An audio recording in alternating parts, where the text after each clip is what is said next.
ये आकाशवाणी गोरखपुर है। अब आप सुषमा श्रीवास्तव से क्षेत्रीय समाचार सुनिए। प्रधानमंत्री नरेंद्र मोदी ने राष्ट्र सेवा में राष्ट्रीय कैडेट कोर एनसीसी की भूमिका की सराहना की है। उन्होंने कहा कि कैडेटों ने बाढ़ से लेकर सभी प्रकार की प्राकृतिक आपदाओं के दौरान लोगों की मदद की है। एनसीसी रैली को आज नई दिल्ली में संबोधित करते हुए प्रधानमंत्री ने कहा कि कोविड के दौरान लोगों द्वारा अपनी जिम्मेदारियां निभाने से देश ने इसके कारगर परिणाम देखे हैं और उनके प्रयासों से भारत इस महामारी से बेहतर ढंग से निपट सका है। एक नागरिक के तौर पर अपने कर्तव्यों को प्राथमिकता देने का प्रभाव हमने इस कोरोना काल में भी देखा है। जब देश के लोग एकजुट हुए, अपना दायित्व निभाया, तो देश कोरोना का अच्छी तरह मुकाबला भी कर पाया।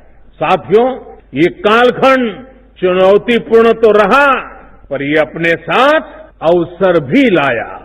अवसर चुनौतियों से निपटने का, विजयी बनने का, अवसर देश के लिए कुछ कर गुजरने का, अवसर देश की क्षमताएं बढ़ाने का, अवसर आत्मनिर्भर बनने का, अवसर साधारण से असाधारण, असाधारण से सर्वश्रेष्ठ बनने का। श्री मोदी ने कहा कि देश के तटीय और सीमावर्ती क्षेत्रों के लगभग 175 जिलों में नई जिम्मेदारियां निभाने के लिए करीब 1 लाख एनसीसी कैडेटों को सेना, नौसेना और वायुसेना की ओर से प्रशिक्षित किया जा रहा है। सरकार ने एनसीसी कैडेटों की भूमिका को और व्यापक करने के प्रयास किए हैं। इससे पहले प्रधानमंत्री को गार्ड ऑफ ऑनर दिया गया और उन्होंने एनसीसी के विभिन्न अंगों के मार्च पास्ट का निरीक्षण किया। एनसीसी कैडेटों ने सांस्कृतिक प्रस्तुतियों के जरिए विभिन्न क्षेत्रों में अपनी क्षमताएं भी दर्शाईं। श्री मोदी ने उत्कृष्ट एनसीसी कैडेटों को पुरस्कार प्रदान किए। इस अवसर पर रक्षा मंत्री राजनाथ सिंह भी उपस्थित थे। सूचना और प्रसारण मंत्री प्रकाश जावड़ेकर ने एक बार फिर किसानों से, विशेष रूप से पंजाब के किसानों से कहा है कि वे नरेंद्र मोदी सरकार पर विश्वास रखें, न कि अन्य लोगों पर। अंतर्राष्ट्रीय मुद्रा कोष की प्रमुख गीता गोपीनाथ के ट्विटर पर आए लेख का हवाला देते हुए श्री जावड़ेकर ने कहा कि लेखिका ने भी किसानों की आय बढ़ाने में नए कृषि कानूनों की भूमिका की सराहना की है।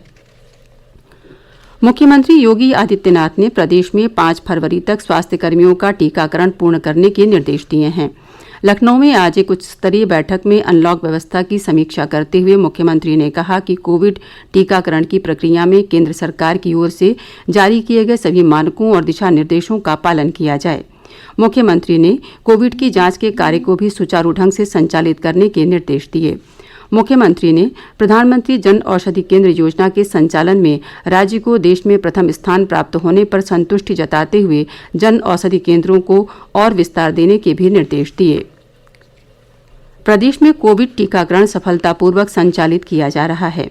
राज्य सरकार ने टीकाकरण के लिए सप्ताह में 2 दिन गुरुवार और शुक्रवार निर्धारित किए हैं।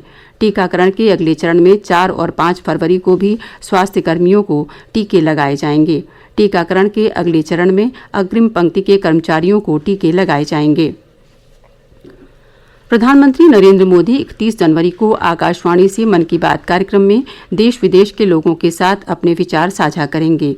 ये मासिक रेडियो कार्यक्रम की 73वीं कड़ी होगी। एक ट्वीट में श्री मोदी ने लोगों से कार्यक्रम के लिए प्रेरक कहानियां साझा करने का आग्रह किया। प्रधानमंत्री ने कहा कि वे उनमें से कुछ कहानियों को अपने कार्यक्रम में शामिल भी करेंगे।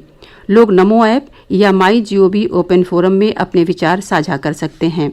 लोग टोल फ्री नंबर 1800-117800 पर भी डायल कर सकते हैं और प्रधानमंत्री के लिए अपना संदेश हिंदी या अंग्रेजी में रिकॉर्ड कर सकते हैं।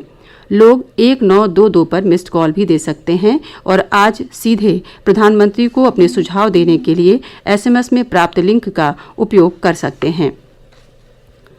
इस वर्ष नई दिल्ली के राजपथ पर आयोजित गणतंत्र दिवस परेड में शामिल उत्तर प्रदेश की झांकी को प्रथम पुरस्कार मिला है। झांकी में अयोध्या में बनने वाले श्री राम मंदिर को दर्शाया गया था। नई दिल्ली में आयोजित कार्यक्रम में केंद्रीय मंत्री किरण रिजिजू ने प्रदेश के अपर मुख्य सचिव सूचना और निदेशक सूचना को ये पुरस्कार प्रदान किया। केंद्रीय सूचना और प्रसारण मंत्री प्रकाश जावड़ेकर ने पुरस्कार पाने पर बधाई दी है। जल संरक्षण और प्रबंधन से जुड़ी गतिविधियों को प्रोत्साहित करने के लिए केंद्र सरकार तृतीय राष्ट्रीय जल पुरस्कार प्रदान करेगी। इसके लिए 10 फरवरी तक आवेदन मांगे गए हैं। अधिक जानकारी के लिए लघु सिंचाई विभाग के कार्यालय में संपर्क किया जा सकता है।